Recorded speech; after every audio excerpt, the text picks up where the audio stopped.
Hello दोस्तों, स्वागत है आप सबका मेरे YouTube चैनल रोहिणी क्लासेस में। तो आज हम प्राकृतिक वनस्पति और वन्य प्राणी का जो है पार्ट 2 देखने जा रहे हैं। इसके पहले हमने जो है उष्णकटिबंधीय वर्षा वन और उष्णकटिबंधीय पर्णपाती वन के बारे में जाना था। देखिए एक बार और रिवाइज कर लेते हैं। उष्णकटिबंधीय वर्षा वन के बारे में हमने ये देखा था कि ये जो है पश्चिमी घाटों में अधिक वर्षा वाले क्षेत्रों में, लक्षद्वीप, अंडमान निकोबार द्वीप समूह, असम के ऊपरी भाग और तमिलनाडु के तट पर स्थित होते हैं। यहाँ पे बहुत भारी वर्षा होती है, 200 सेंटीमीटर से भी अधिक, और यहाँ पे वनों की लंबाई भी सबसे अधिक पाई गई है, 60 मीटर से भी अधिक। देखिए यहाँ का मौसम जो है वर्ष भर गर्म और आर्द्र बना रहता है, और इसी प्रकार यहाँ पे जो है हमेशा मतलब साल भर वर्षा का मौसम बना रहता है। यहाँ का जो है व्यापारिक महत्व भी है। यहाँ पर आबनूस हो गया, महोगनी, रोजवुड, रबड़ और सिनकोना जो है यहाँ पे वृक्ष पाए जाते हैं। और यहाँ के वनों में हाथी, बंदर, लेमूर, हिरण भी पाए जाते हैं। और एक जानवर यहाँ पे बहुत फेमस है, एक सींग वाला गैंडा। ये जो है असम और वेस्ट बंगाल के दलदली क्षेत्रों में मिलता है। ठीक है, अब बात करेंगे उष्णकटिबंधीय पर्णपाती वन की। इसकी भी हमने बात की थी पिछले वीडियो में, इसको भी रिवाइज कर लेते हैं। तो इसमें हमने क्या देखा था, ये जो है सबसे बड़े क्षेत्र पर फैला हुआ है। ठीक है, इन्हें हम मानसूनी वन भी कहते हैं। तो यहाँ पे जो है अपेक्षाकृत उष्णकटिबंधीय मानसूनी वन से कम वर्षा होती है, 70 सेंटीमीटर से 200 सेंटीमीटर के बीच की वर्षा होती है। तो यहाँ जो है ग्रीष्म ऋतु 6 से 8 सप्ताह के लिए अपनी पत्तियाँ जो है वो गिरा देता है। यहाँ पे जो है बांस, साल, शीशम, चंदन, कुसुम, अर्जुन, सहतूत जैसे व्यापारिक वृक्ष पाए जाते हैं, है ना। यहाँ पे कुछ भागों में पशुचारण भी होता है। और आज हम देखेंगे कंटीले वन और झाड़ियाँ, पर्वतीय वन देखेंगे, है ना। तो चलिए बिना किसी देरी के स्टार्ट करते हैं।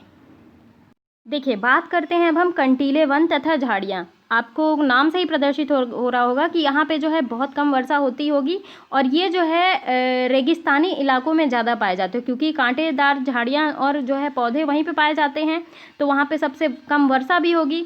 तो देखिए जिन क्षेत्रों में 70 सेंटीमीटर से कम वर्षा होती है वहाँ प्राकृतिक वनस्पति में कंटीले वन और झाड़ियाँ पाई जाती हैं। तो ये वनस्पतियाँ देखिए कहाँ कहाँ पाई जाती हैं। उत्तर पश्चिमी भागों में गुजरात, राजस्थान, छत्तीसगढ़, मध्य प्रदेश, उत्तर प्रदेश, हरियाणा के अर्ध शुष्क क्षेत्र में सम्मिलित है।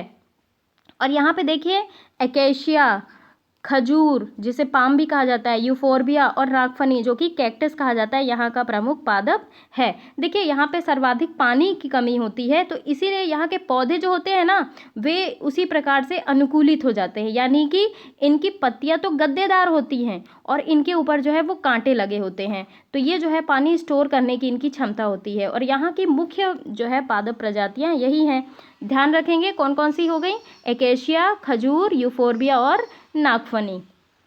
तो देखिए इन वनों के वृक्ष जो होते हैं वे बिखरे हुए होते हैं। इनकी जड़ें बहुत लंबी होती हैं। लंबी क्यों होती है मैं आपको बता दूं कि पानी की तलाश में इनकी जड़ें जो होती हैं बहुत ज़्यादा लंबी फैल जाती हैं, है ना। दिया भी हुआ है देखिए, जल की तलाश में चारों ओर फैल जाती है। और पत्तियाँ जो होती हैं वो छोटी होती हैं, जिससे क्या हो, वाष्पीकरण की प्रोसेस कम से कम हो। तो वाष्पीकरण की प्रोसेस कम से कम होगी तभी तो पानी स्टोर करके रखेंगे ना।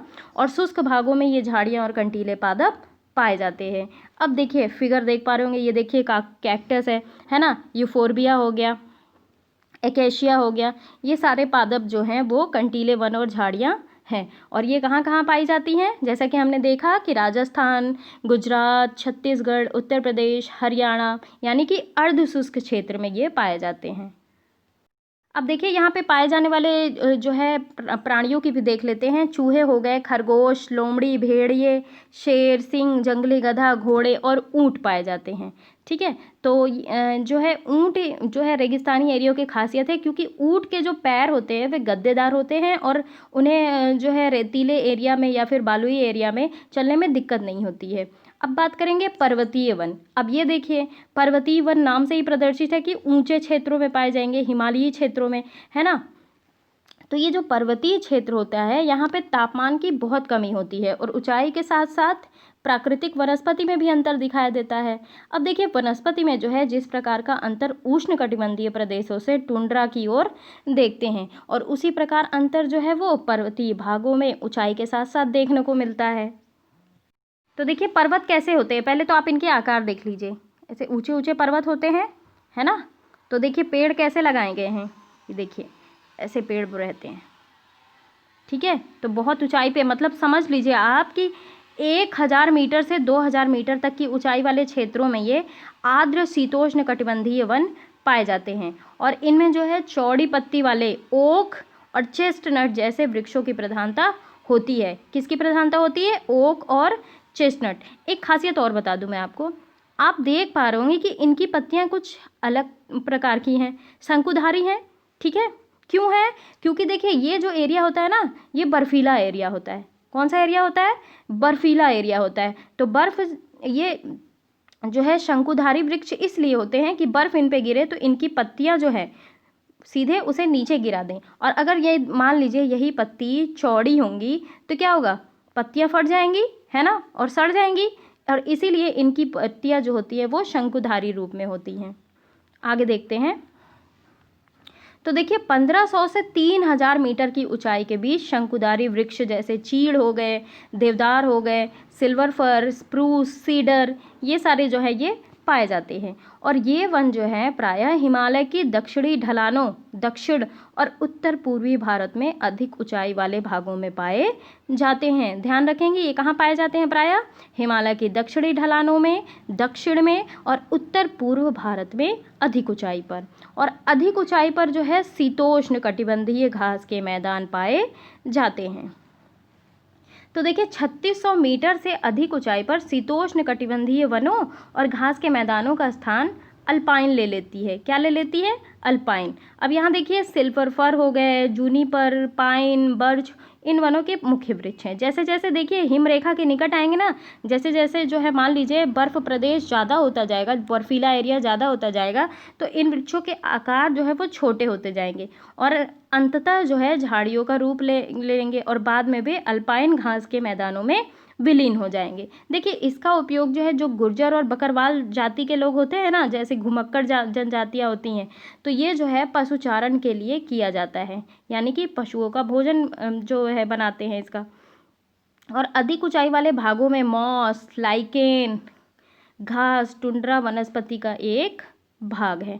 अब देखिए इन वनों में जो है प्रायः कश्मीरी महामृग, चित्रा हिरण, जंगली भेड़, खरगोश, तिब्बती बारहसिंघा, याक, हिम, तेंदुआ, गिलहरी, रीछ, आइबैक्स, कहीं कहीं पर लाल पैंडा जो है घने बालों वाले जो है भेड़ी और बकरियां पाई जाती है। अब बात करेंगे घने बालों वाले क्यों पाई जाती हैं, क्योंकि यहाँ पे बहुत ज़्यादा सर्द होती है ना। तो सर्द से बचने के लिए इन जंतुओं के शरीर में बहुत ज़्यादा जो है घने बाल पाए जाते हैं ताकि इनकी सर्दी से रक्षा हो सके।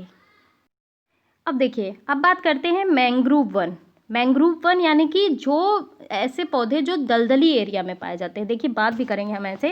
देखिए क्या है कि ना, ये वनस्पति जो है तटवर्ती इलाके क्या कौन कौन से होंगे, अब मैं आपको ये भी बता दूं।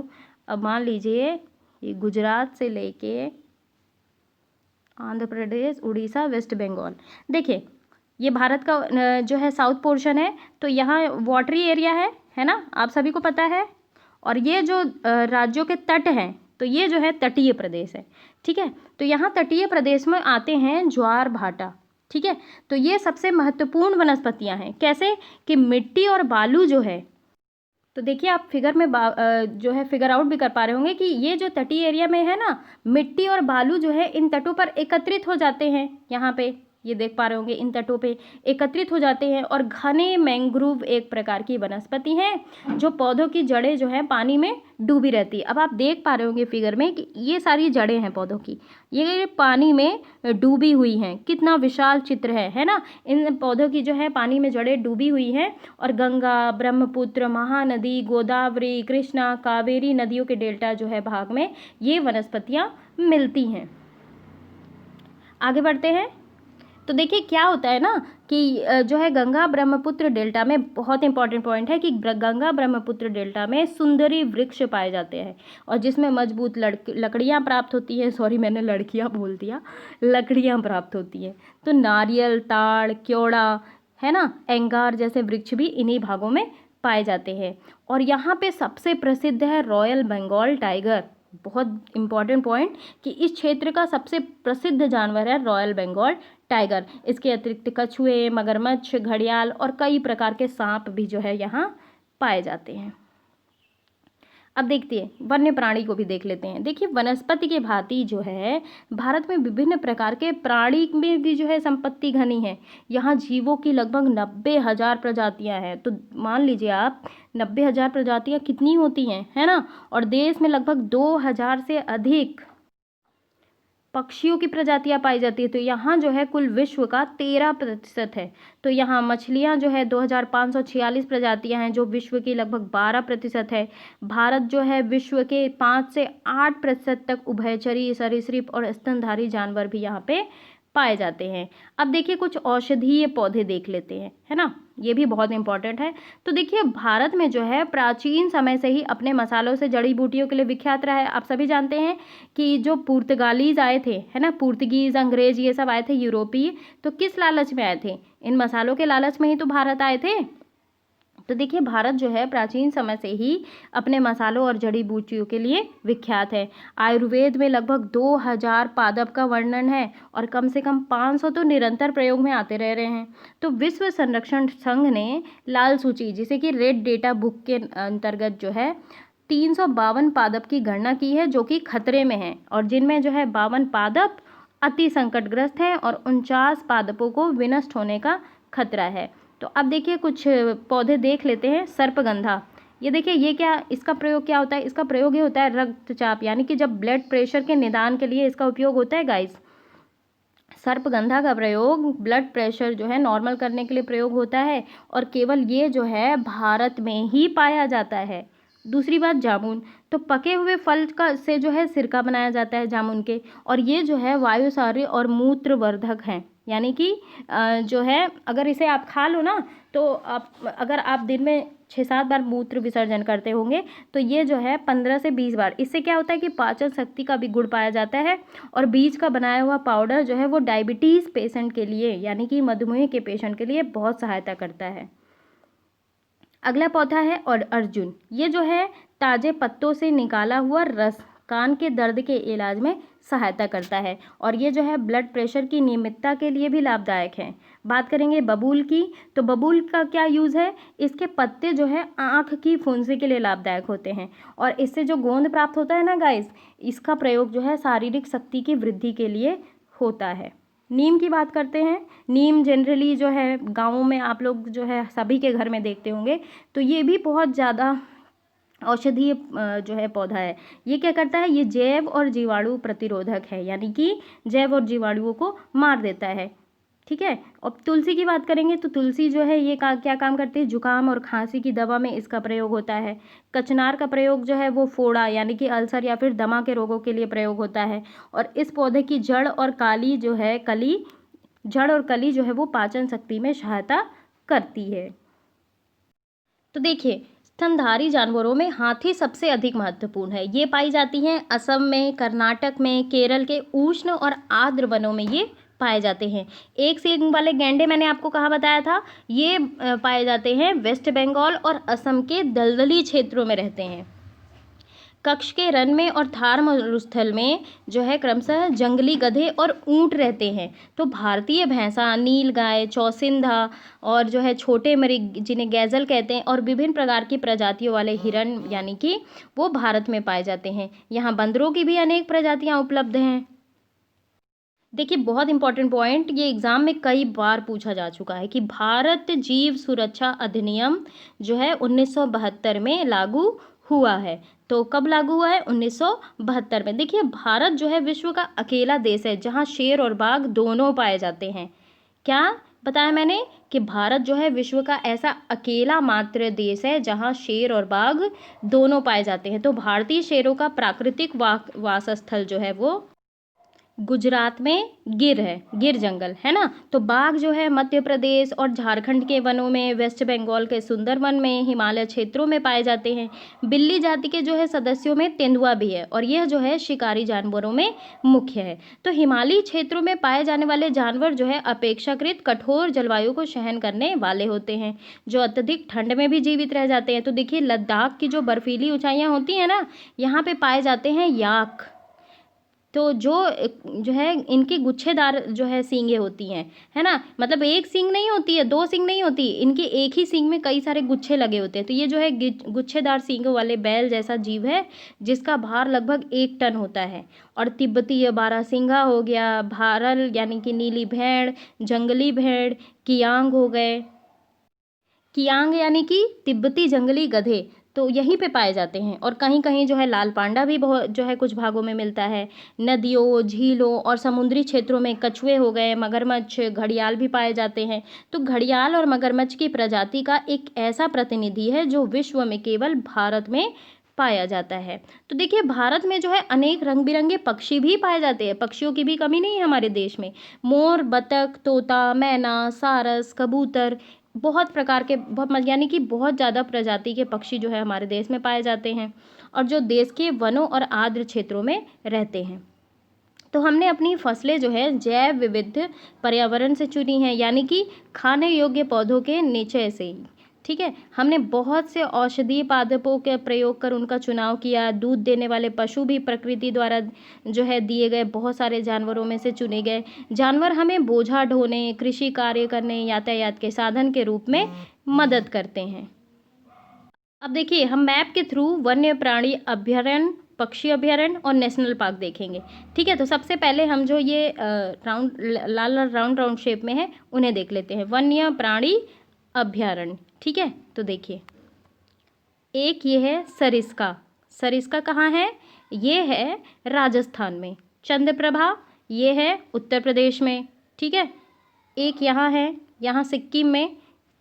ठीक है, गेरुमारा, कवाल और पोचेवरम ये है महाराष्ट्र में।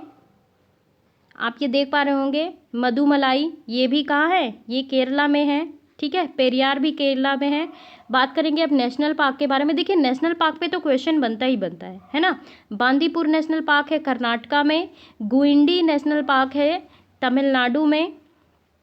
ठीक है, कान्हा और तदोबा नेशनल पार्क है कहाँ? मध्य प्रदेश में। राजगीर कहाँ है? ये है उत्तर प्रदेश में। केवलादेव ये कहाँ है? ये है राजस्थान में। मानस असम में है। काजीरंगा ये भी असम में है। राजाजी और जिम कॉर्बेट ये उत्तराखंड में है। तो ये सारे जो है इस प्रकार आप देख लोगे। डाचीगम कहाँ है? ये जम्मू कश्मीर में है ना। शिवपुरी ये मध्य प्रदेश में है। रणथंभौर भी जो है ये कहाँ है? ये राजस्थान में है। गिर जो है वो गुजरात में है। सिमलीपाल उड़ीसा में है। तो ये सारे नेशनल पार्क हो गए, है ना। पक्षी अभयारण्य भी देख लीजिए आप कहाँ है। पक्षी अभयारण्य आपको बहुत कम दिखाई देंगे। एक ये दिख रहा है वेदांथल थंगल, और ये जो है रंगाथिडु। वेदांथंगल जो है ये तमिलनाडु में है और रंगाडिथु जो है ये कर्नाटक और केरल की बाउंड्री में है ना। और तो मुझे कहीं दिख नहीं रहा, और अगर आपको कहीं दिख रहा हो तो आप ज़रूर कमेंट बॉक्स में बताएं, है ना। जितना मुझे देखा मैंने आपको बता दिया, ठीक है। ये अब बात कर रहे हैं बहुत इंपॉर्टेंट पक्षी जिन्हें हम कहते हैं प्रवासी पक्षी। ठीक है, तो भारत के कुछ दलदली भाग में प्रवासी पक्षियों के लिए प्रसिद्ध है। शीत ऋतु में जो है ये में साइबेरियन सारस बहुत संख्या में। साइबेरियन सारस आप समझ रहे हैं कहाँ से? रूस के साइबेरिया से। ये सारस जो है बहुत बड़ी संख्या में यहाँ आते हैं। और इन पक्षियों का एक मनपसंद स्थान है कक्ष का रन, जिस स्थान पर मरुभूमि समुद्र जो है में मिलती है। और यहाँ जो है लाल सुंदर कलंगी वाली फ्लैमिंगो, जिसे हम फ्लैमिंगो कहते हैं, वो हज़ारों की संख्या में यहाँ आती है। क्यों आती है? क्योंकि साइबेरिया में जो है ना, जब हमारे यहाँ शीत ऋतु होती है ना, तो वहाँ और ज़्यादा ठंडक होती है जो बर्दाश्त से बाहर होती है। तो ये जो साइबेरियन सारस है वो प्रवास करके हमारे देश में आते हैं। तो ये जो है हज़ारों की संख्या में आती है और सारे कीचड़ के ढेर बनाकर उनमें घोंसले बनाती हैं और बच्चों को पालती है। तो देश के अनेकों दर्शनीय दृश्यों में से ये भी एक है। तो ये आप ये बताइए कि कितनी अच्छी धरोहर है ना। तो ये चीज़ भी ध्यान रखिएगा आप। आगे बात करते हैं। तो देखिए, जानवरों से हमें मांस और अंडे भी प्राप्त होते हैं, मछली से पौष्टिक आहार मिलता है और बहुत से कीड़े मकोड़े जो है वो फसलों, फलों और वृक्षों का परागण में भी मदद करते हैं ना, और हानिकारक कीड़ों पर जैविक नियंत्रण रखते हैं। प्रत्येक प्रजाति जो है पारिस्थितिकी में उसका किसी न किसी रूप में योगदान रहता ही रहता है, अतः उनका संरक्षण करना आवश्यक है। और जैसा कि पहले बताया गया था कि मनुष्य द्वारा जो है पादपों और जीवों के अत्यधिक उपयोग के कारण पारिस्थितिकी तंत्र जो है असंतुलित हो गया है। तो लगभग 1300 पादप प्रजातियां संकट में हैं। आप समझ पा रहे होंगे ये किसकी वजह से, ये हम मानवों की वजह से है ना। और 20 प्रजातियां तो विनष्ट हो चुकी हैं, मतलब एक्सटिंक्ट हो चुकी हैं, जिन्हें अब कभी प्राप्त ही नहीं किया जा सकेगा। काफ़ी वन्य जीव जो है प्रजातियां भी कष्ट में हैं और कुछ जो है विनष्ट हो चुकी हैं, यानी कि खत्म हो चुकी हैं, है ना। आगे बात करेंगे। पारिस्थितिकी तंत्र के असंतुलन का मुख्य कारण जानते हैं क्या है? ये है लालची व्यापारियों का अपने व्यवसाय के लिए अत्यधिक शिकार करना, ठीक है। और जो है रासायनिक और औद्योगिक अपशिष्ट तेजाबी जमाव के कारण, है ना। और जो है फैक्ट्रियों से कई सारे मल निकलते हैं, है ना। विदेशी प्रजातियों का प्रवेश, कृषि और निवास के लिए वनों का अंधाधुंध कटाई करना, ये जो है पारिस्थितिकी संतुलन को बिगाड़ रहा है। तो अपने देश की पादप और जीव संपत्ति की सुरक्षा के लिए सरकार ने कई कदम उठाए हैं। देखिए, पहली चीज़ कि सरकार ने जो है देश में 18 जीव मंडल निके यानी कि आरक्षित क्षेत्र स्थापित किए हैं। इनमें से 10 सुंदरवन, नंदा देवी, मंदार की खाड़ी, नीलगिरी, नौखरेख, ग्रेट निकोबार, मानस, सिमलीपाल, पंचमढ़ी, अचानकमार, अमरकंटक की गणना जो है विश्व के जीव मंडल नीचे में की गई है। दूसरी चीज़, सन 1992 में सरकार द्वारा, बहुत इंपॉर्टेंट पॉइंट है ये, सारे पॉइंट आप ध्यान रखना है ना। 1992 में सरकार द्वारा पादप उद्यानों के वित्तीय और तकनीकी सहायता देने की योजना बनाई गई है। अगला है शेर संरक्षण, गैंडा संरक्षण, भारतीय भैंसा संरक्षण, और जो है पारिस्थितिकी तंत्र के संतुलन के लिए कई योजनाएं बनाई हैं। और 103 नेशनल पार्क, 535 वन्य प्राणी अभ्यारण्य और कई चिड़ियाघर जो है वो राष्ट्र पादप और जीव संपत्ति की रक्षा के लिए बनाए गए हैं। और हम सभी को जो है अपनी अतिजीविता के लिए प्राकृतिक परिस्थिति जो है इनका महत्व समझना चाहिए। अगर ये नहीं रहेंगे तो हम नहीं, इनका अस्तित्व नहीं तो हमारा अस्तित्व भी बिल्कुल नहीं है। यह तब संभव है जब प्राकृतिक पर्यावरण का अंध विनाश जो है तत्काल समाप्त कर दिया जाए। देखिए, चैप्टर के एंड में क्वेश्चन दिए हुए हैं, इन्हें भी हम देख लेते हैं।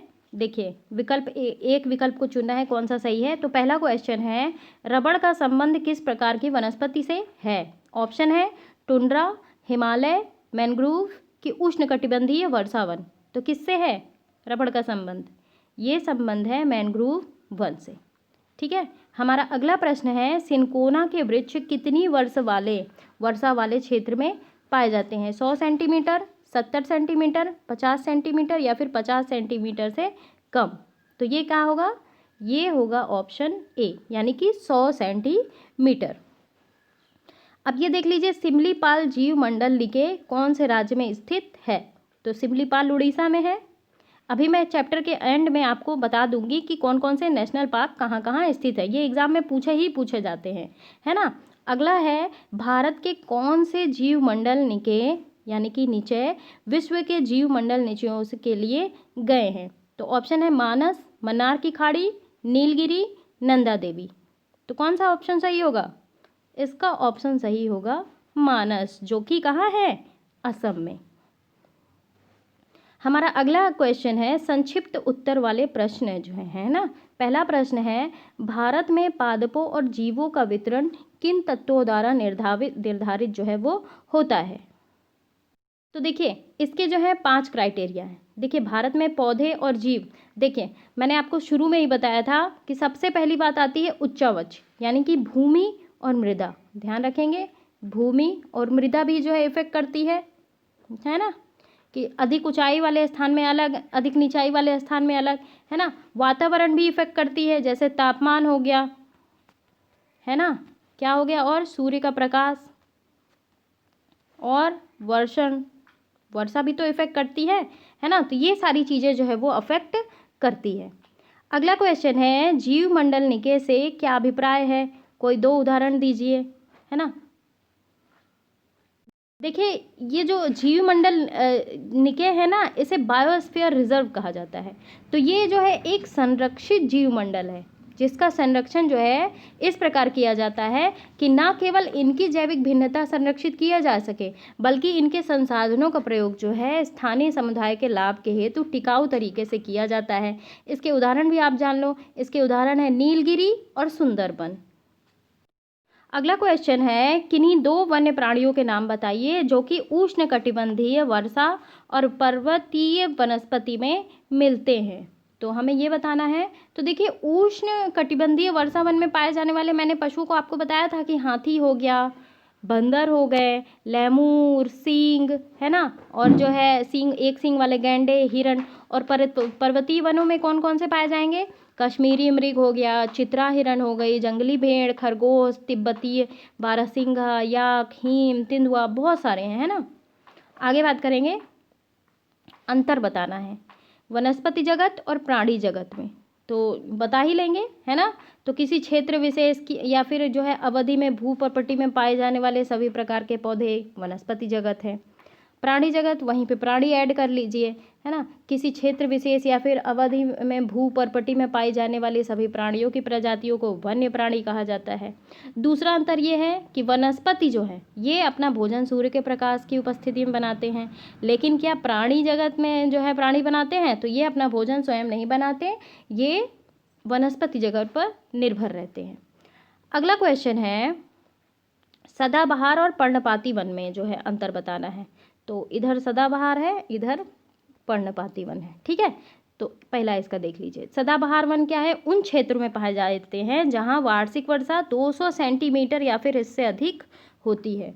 और पर्णपाती वन कहाँ पाए जाएंगे? जहां पे 70 से 200 सेंटीमीटर के बीच की वर्षा होगी। दूसरा अंतर, इन वनों में जो है पौधे अपने पत्ते वर्ष के अलग अलग महीनों में गिराते हैं, जिससे ये पूरे वर्ष हरे रहते हैं।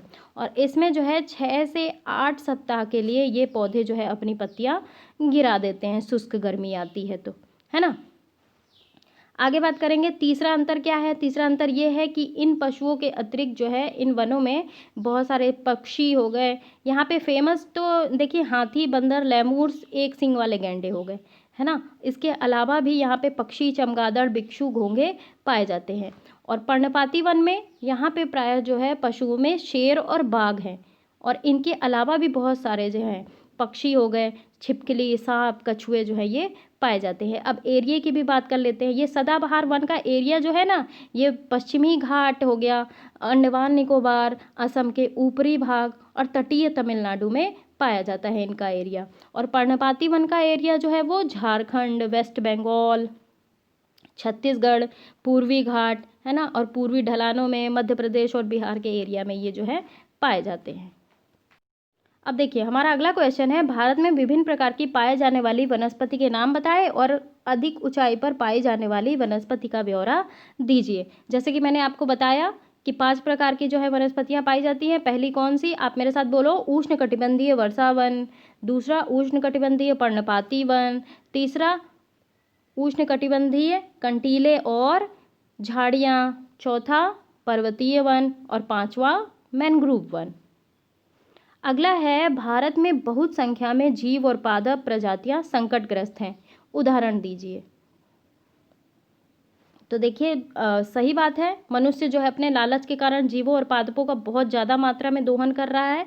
मनुष्य जो है पेड़ों को काट कर, पशुओं को मार कर पारिस्थितिक असंतुलन जो है वो पैदा कर रहा है। तो इसके बहुत सारे जो है कारण जो है जो कि जिनकी वजह से संकटग्रस्त हो गए। तो सबसे पहला कारण है कि मनुष्य का लालच, है ना। लालच ही सब कुछ कराता है। तो यही इसी कारण जो है पारिस्थितिक असंतुलन बढ़ रहा है। अगला है, भारत वनस्पति जगत और प्राणी जगत की धरोहर में धनी क्यों है? तो देखिए, इसका सीधा सीधा आंसर है, भारत में जो है पृथ्वी पर लगभग सभी भौतिक विशेषताएं मजबूत है। पर्वत भी है ना, मैदान भी है, मरुस्थल भी है, पठार भी है और द्वीप भी है। तो ये पांचों कारक जो हैं वो भारत में वनस्पति जगत और प्राणी जगत की वृद्धि और विकास के लिए, जैव विविधता के लिए अनुकूलित हैं। और आप सभी जानते हैं कि हमारा देश जो है बहुत विशाल है। तो भारत जो है विश्व के मुख्य 12 जैव विविधता वाले क्षेत्र जो है भारत में ही पाए जाते हैं। यहाँ पे 47,000 विभिन्न जातियाँ पाई जाती हैं पौधों की, 15,000 फूलों के जो है प्रजातियां हैं। और विश्व में फूलों के जो पौधे हैं ना, वो 6% एरिया हमारे भारत में ही है। और जैसे कि यहाँ पे फर्न हो गया, एल्गी, फंजाई भी पाए जाते हैं।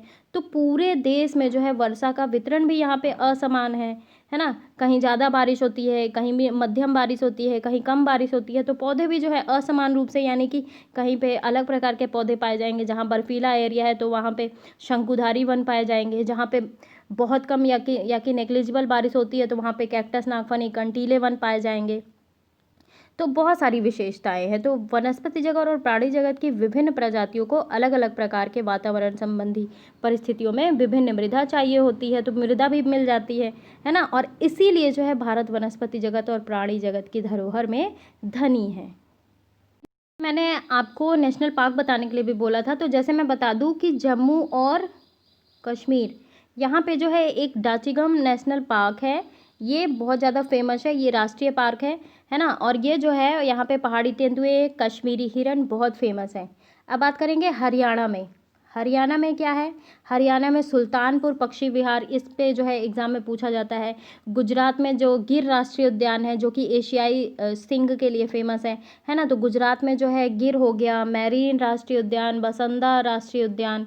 गोवा में मोतलम राष्ट्रीय उद्यान हो गया। छत्तीसगढ़ में इंद्रावती जो राष्ट्रीय उद्यान है, ये भी एग्जाम में पूछा जाता है कि इंद्रावती राष्ट्रीय उद्यान कहाँ है ना। तो ये जो है ये छत्तीसगढ़ में है। असम के राष्ट्रीय उद्यान बहुत पूछे जाते हैं। असम में क्योंकि फेमस राष्ट्रीय उद्यान है, काजीरंगा हो गया, मानस हो गया, ओरांग हो गया, है ना। तो काजीरंगा में जो है बाघ, हाथी, जंगली भैंसा पाए जाते हैं। मानस में क्या जो है बाघ और हाथी पाए जाते हैं। अब बात करेंगे मध्य प्रदेश की।